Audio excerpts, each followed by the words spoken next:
Injil Yohanes pasal 6 ayat 24 sampai ayat yang 35. Ya. Silakan Bapak Ibu, kita sama-sama buka Alkitab kita.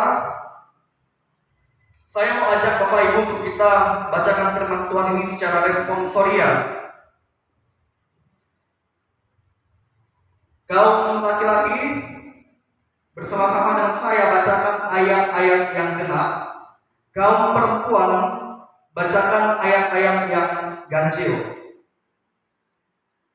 Kita bacakan firman Tuhan ini dengan suara yang nyaring. Kalau jemaat Tuhan sudah menemukan, silakan katakan amin.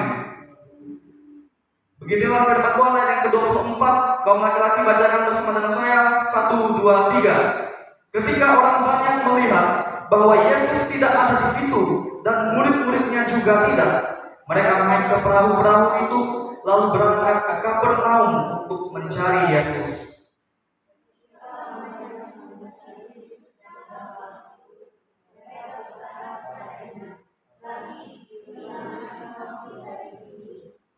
Yesus menjawab mereka, "Aku berkata kepadamu, sesungguhnya kamu mencari aku, bukan karena kamu telah melihat tanda-tanda, melainkan karena kamu telah makan roti itu dan kamu kenyang."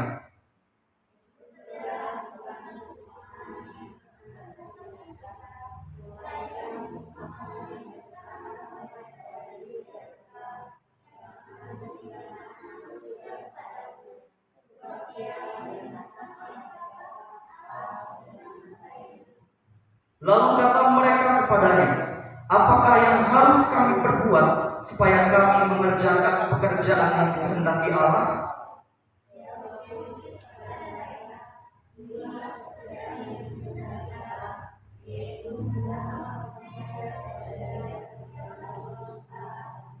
Maka kata mereka kepadanya, "Tanda apakah yang engkau perbuat supaya dapat kami melihatnya dan percaya kepadamu?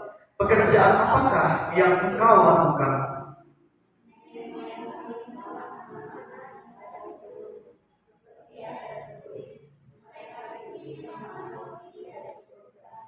Maka kata Yesus kepada mereka, "Aku berkata kepadamu, sesungguhnya bukan Musa yang memberikan kamu roti dari sorga, melainkan Bapakku yang memberikan kamu roti yang benar dari sorga."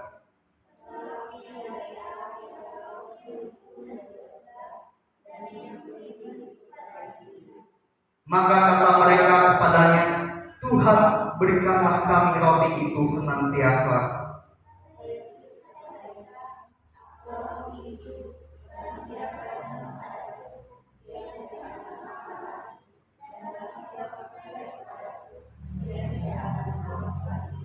Amin untuk kebenaran firman Tuhan. Terima kasih Bapak Ibu Saudara untuk kerjasamanya. Dikatakan terkait oleh firman Tuhan adalah setiap kita yang mau mendengar firman Tuhan dan mau melakukan firman Tuhan itu dalam kehidupan kita hari lepas hari. Dari firman Tuhan ini saya tema untuk kita renungkan Bapak Ibu, yaitu mencapai hidup yang abadi di surga. Itu temanya. Ya Bapak Ibu Saudara,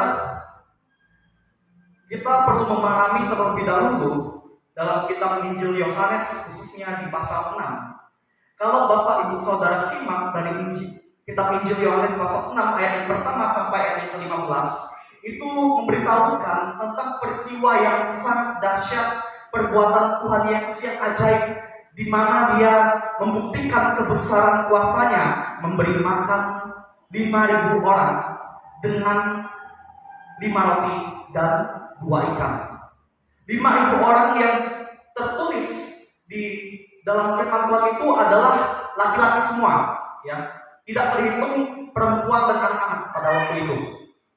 Di mana disitulah mujizat Tuhan Yesus memuaskan jasmani mereka sehingga mereka tidak kelaparan. Tuhan Yesus mengenyangkan mereka dengan mujizatnya, memberi makan 5.000 orang itu dengan 5 roti dan 2 ikan. Itu akan berhubungan Bapak Ibu Saudara dengan Tuhan Yesus yang menyebutkan dirinya adalah roti hidup. Roti hidup yang merupakan perumpamaan tentang diri Tuhan Yesus itu bukanlah roti yang Bapak Ibu Saudara dan saya kita makan secara jasmani. bukanlah roti untuk kebutuhan jasmani. Bapak Ibu Saudara, itu juga berhubungan tentang hidup yang abadi di surga yang harus Bapak Ibu Saudara dan saya capai. Ini menjadi target utama yang menjadi tujuan kita, Bapak Ibu. Mencapai hidup yang abadi di surga, atau di dalam Alkitab dikatakan disebut hidup yang kekal. Ini sangat bernilai, Bapak Ibu. Hidup yang kekal atau hidup yang abadi di surga ini sangat bernilai, melebihi emas, perak, melebihi kekayaan, melebihi gelar, melebihi jabatan, melebihi apapun yang ada di dunia ini yang sedang dibangga-banggakan oleh manusia. Bapak Ibu Saudara, apalah artinya manusia mempunyai banyak harta, mempunyai gelar yang tinggi, mempunyai jabatan yang tinggi, tetapi mereka tidak dapat mencapai hidup yang abadi, hidup yang kekal di surga bersama-sama dengan Tuhan Yesus. Kita harus mengerti, Bapak Ibu Saudara, sebagai anak Tuhan, target utama yang harus kita prioritaskan, yang harus dijadikan skala prioritas, yaitu hidup yang abadi di surga yang harus kita capai. Bagaimana caranya kita bisa mencapainya? Bapak Ibu Saudara, ketika 5.000 orang yang sudah menikmati berkat jasmani dari Tuhan Yesus, mereka ingin mengikuti Tuhan Yesus. Tetapi yang keliru adalah motivasi mereka mengikuti Yesus. Kalau Bapak Ibu Saudara masih ingat dengan khotbah yang dulu pernah saya sampaikan, apa yang menjadi motivasi orang Kristen sejati mengikuti Yesus?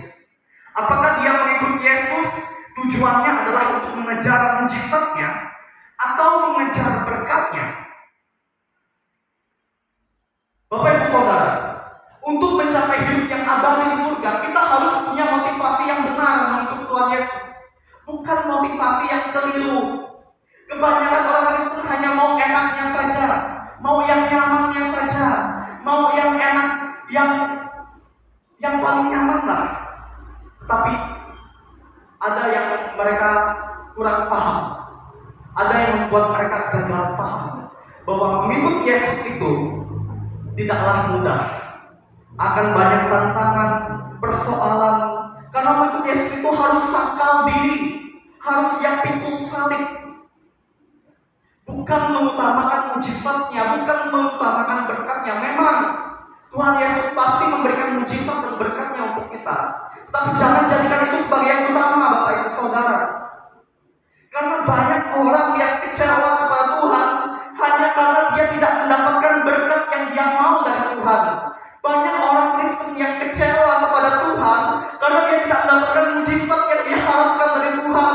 Itulah yang saya katakan motivasi yang salah. Motivasi yang benar seperti apa? Supaya kita bisa mencapai hidup yang abadi di surga. Ini yang saya mau bagikan kepada Bapak Ibu Saudara. Supaya tidak seperti orang-orang yang 5.000 orang tadi yang Tuhan Yesus kenyangkan dengan 5 roti dan 2 ikan. Silakan Rosa tampilkan poin yang pertama. Itu yang pertama, bekerja untuk makanan yang bertahan sampai kepada hidup yang kekal. Itu yang harus kita lakukan, Bapak Ibu Saudara. Saya simpulkan dari ayat yang ke-27. Tuhan Yesus ingin mengarahkan pandangan orang-orang banyak pada waktu itu supaya mereka jangan mengutamakan kebutuhan perut, kebutuhan makanan jasmani. Memang benar kita perlu makan untuk hidup, karena dengan makan kita bisa bertahan hidup, itu benar. Tetapi kebutuhan perut bukanlah yang utama di mata Tuhan. Tetapi Tuhan mau agar kita bekerja untuk makanan yang bertahan sampai kepada hidup yang kekal. Bekerja untuk makanan yang bertahan sampai kepada hidup yang kekal itu artinya apa, Bapak Ibu? Artinya kita selalu tekun melakukan perkara-perkara rohani yang mendatangkan berkat rohani pula, yang mendatangkan upah yang Tuhan pasti berikan kepada kita di surga.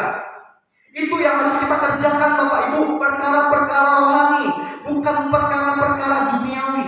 Kita harus bisa bedakan ya Bapak Ibu, perkara rohani dengan perkara duniawi. Perkara rohani adalah di mana kita mau mengutamakan kerajaan Allah dan kebenarannya, untuk kita terus usahakan kita sampai garis finish, sampai kita mati.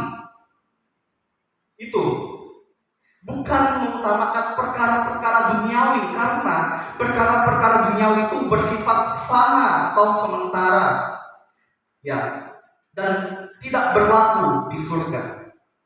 Carilah Bapak Ibu perkara-perkara rohani, perkara-perkara surgawi yang pasti mendatangkan makanan yang bertahan sampai hidup yang kekal, yaitu mendatangkan upah bagi kita, hadiah yang kita terima dari Tuhan karena kita setia melakukan perkara-perkara rohani, yaitu kehendak Tuhan, kerajaan Allah.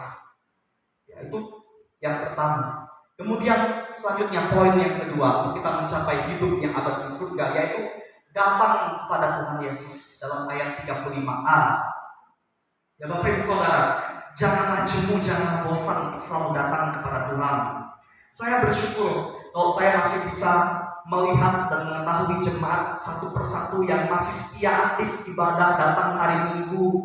Karena hari Minggu itu kan hari khusus untuk kita ibadah di gereja, di rumah Tuhan. Sebagai bukti kita menghormati Tuhan karena Tuhan sudah memberkati kita, memberikan kita kesehatan, memberkati usaha pekerjaan kita, sehingga kita berhasil mendapatkan rezeki. Dari hari Senin sampai hari Sabtu Tuhan memberkati hidup kita, dan hari ini kita sadar bahwa kita harus datang kepada Tuhan Yesus untuk memuji dan menyembah Dia di rumah Tuhan ini. Jangan jemu Bapak Ibu, jangan bosan. Karena di luar sana yang mengaku dirinya Kristen tidak tahu mengucap syukur. Buktinya apa? Tidak pernah datang ke gereja. Bukannya saya menghakimi, bukan Bapak Ibu, tetapi kita harus ingat Tuhan adalah pencipta kita, yang harus kita hormati, yang harus kita tinggikan, yang harus kita layani, yang harus kita sembah dengan datang kepada Dia, mengucap syukur kepada Dia kalau kita masih sehat, kalau kita tidak mengalami musibah, kalau kita tidak mengalami kecelakaan, kalau kita tidak mengalami malapetaka. Itu oleh karena penyertaan Tuhan dan perlindungan Tuhan sebagai bukti Tuhan memberkati kita.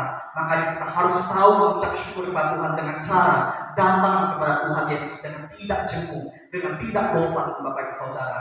Ini yang perlu kita mengerti untuk kita mencapai hidup yang abadi di surga. Tidak sampai di dalam ayat 35a. Poin yang terakhir, silakan Rosa, percaya kepada Tuhan Yesus dalam ayat 35b. Bapak Ibu, jangan sampai jangan sampai keyakinan iman percaya kita kepada Tuhan itu kendor, Bapak Ibu. Jangan sampai kendor. Karena apa? Karena banyak orang di luar sana yang mengandalkan kekuatannya sendiri, mengandalkan logikanya sendiri. Dia menganggap bahwa dia bisa mencapai keberhasilan dengan kemampuan dirinya sendiri. Dia tidak mengandalkan Tuhan. Bapak Ibu Saudara, kalau kita percaya kepada Tuhan, maka kita seharusnya selalu mengandalkan Tuhan dalam hidup kita. Kalau kita percaya kepada Tuhan, seharusnya kita selalu mengutamakan Tuhan di atas kepentingan pribadi kita. Ya, itu bukti kita percaya kepada Tuhan. Bapak Ibu Saudara, marilah kita semakin lebih setia percaya kepada Tuhan dalam hidup ini. Karena di luar Tuhan kita tidak dapat berbuat apa-apa. Kita manusia yang sangat terbatas, Bapak Ibu. Kita sangat terbatas.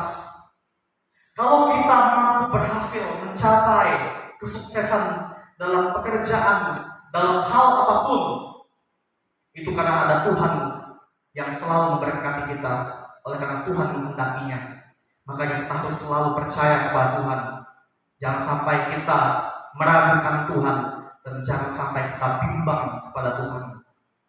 Hanya orang yang percaya kepada Tuhan Yesus yang hidupnya pasti diberkati oleh Tuhan, yang pasti disertai dan dilindungi oleh Tuhan.